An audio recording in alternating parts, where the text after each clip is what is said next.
I am attempting to repair a power window switch, actually for one of the vent windows on my 66 Ford Thunderbird.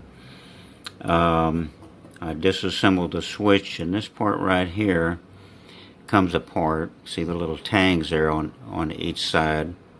There's a spring in there, and then there's the two contact points, the silver points. And anyway, where you see the yellow pieces that are about 3/16 of an inch by 3/4 of an inch, about 1/16 of an inch thick. It's a piece of vinyl that I had.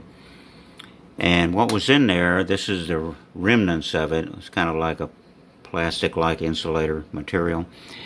And so that's why the switch was not maybe grounding out even, and was not moving the points to make contact, because the silver part was wobbling and not making contact with this lower part to press on the piece with the points.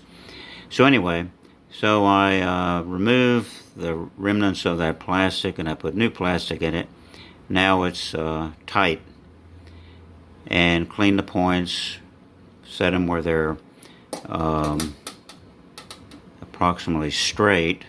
I have to measure and see what my distance is from the top right here to the points inside the box, the switch box that it came out of.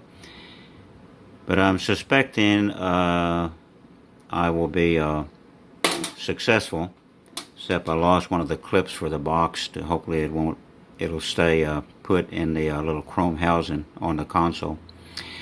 Anyway, so that's how you possibly can fix a switch, because that's why these things wiggle around and they don't work, is that little plastic insulator piece deteriorates.